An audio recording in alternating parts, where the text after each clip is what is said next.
میں پاکستان میں پیدا ہوئی ہوں، سنی مسلم فیملی میں، جی ماڈریٹ فیملی، اور شروع سے ہی ہمیں قرآن جو ہے نا پڑھایا جاتا ہے ٹرانسلیشن کے ساتھ. میرے گھر میں اسپیشلی گھر میں قرآن ٹرانسلیشن کے ساتھ پڑھتے تھے ہم، اس کی انڈرسٹینڈنگ کے ساتھ پڑھتے تھے. جی اور پھر جو ہے وہ میں جب تھوڑا بڑی ہوئی تو میں نے ایسے لوگوں سے واسطہ پڑھا جو کہ قرآن کو جو پڑھتے تھے اور پھر اس کو بائبل سے کمپیئر بھی کرتے تھے. تو اس کے بعد پھر جو ہے نا میں زیادہ اور مزید قرآن میں انوالو ہونے لگی، زیادہ اس کو اور سمجھنے کی کوشش کرنے لگی، ورڈز میننگ عربک سارا سب کچھ سمجھنے لگی.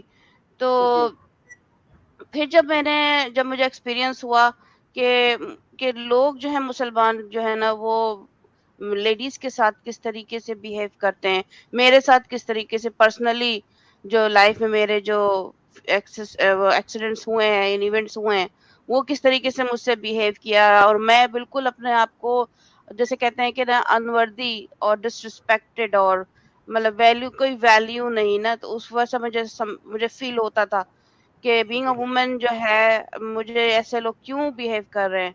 تو جب میں نے قرآن پڑھنا شروع کیا تو آہستہ آہستہ مجھے تھوڑا سمجھ میں آنے لگا.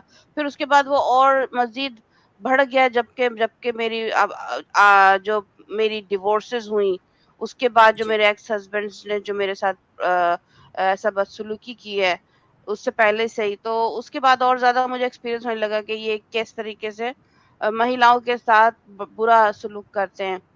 تو مجھے جو ہے بہت سارے نام پکارے گئے، مجھے طوائف کہا گیا، مجھے جو ہے مطلب کوئی اچھی عورت نہیں کہا گیا، مجھے مطلب بے باقاعدہ عبایا پہنتی تھی، پورا کور کر کے رہتی تھی.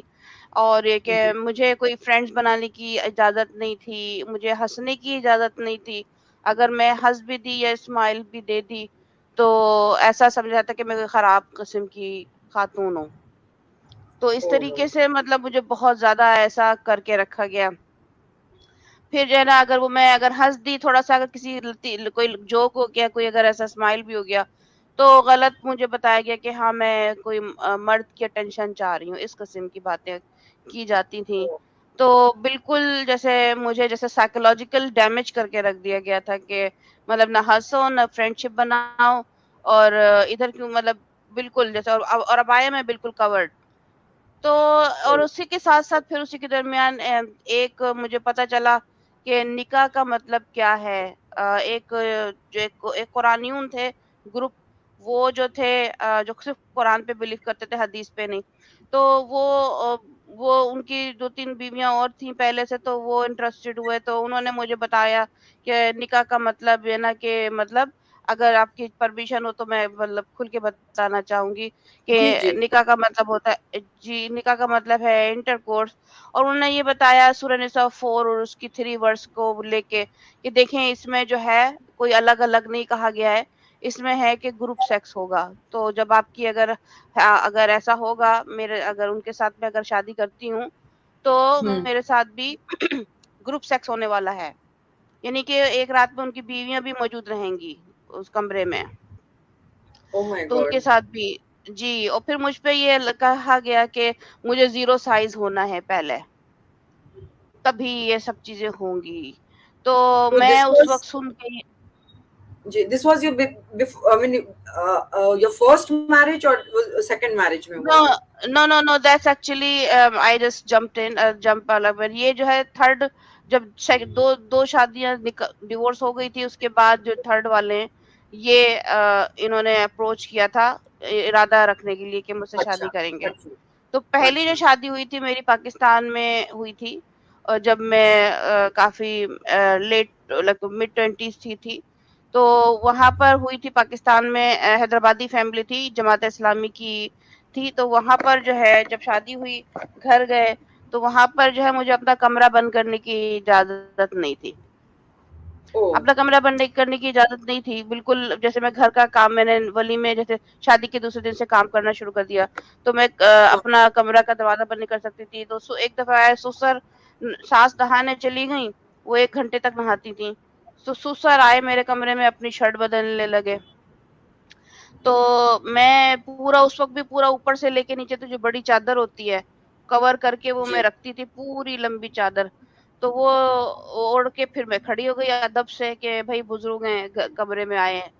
تو جی اور جیسے ہمارے کنچل میں ہوتا ہے بزرگ کے سر پہ ہاتھ رکھتے ہیں, ذرا دعا جی دیتے ہیں, تو میں ادب سے کھڑی ہو گئی. تو انہوں نے سر پہ ہاتھ رکھا تو آہستہ آہستہ ان کا ہاتھ جو ہے وہ میرے ہر جسم پہ ان اپروپریٹ جگہ جانے لگا, او اور انہوں نے مجھے گھسیٹ کے اپنے پاس جو ہے وہ ٹنگ ٹو ٹنگ کس کرنے کی کوشش کی.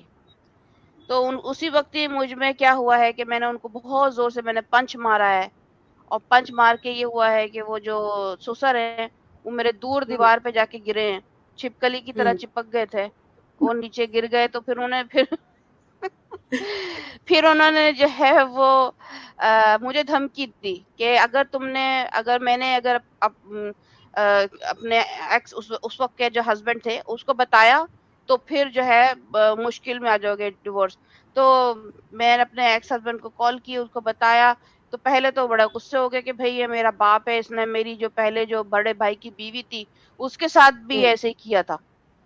او تو اس کے ساتھ بھی یہ کیا تھا. تو وہ تو میرا بڑا بھائی جو تھا وہ تو بڑا تھا کہ عقل مند, تو وہ الگ ہو کے چلا گیا, الگ یونٹ لے کے رہنے لگا.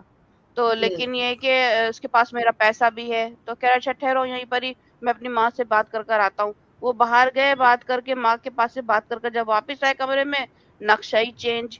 کہہ رہے اپنا بیگ پیک کرو, میں تمہیں اپنے ماں کے تمہارے گھر چھوڑ کر آتا ہوں. او میں نے مائی کہا کیوں؟ گاڈ کہہ رہے کہ نہیں, ہمارے یہاں جماعت اسلام میں یہ ہے کہ اگر جو ہے وہ اگر ماں باپ بولیں کہ اس بیوی کو چھوڑ دو, طلاق دے دو, تو طلاق دے دو, بھلے سے بیوی کا کوئی قصور ہو یا نہیں قصور ہو کہ نہ ہو, بس دے دو.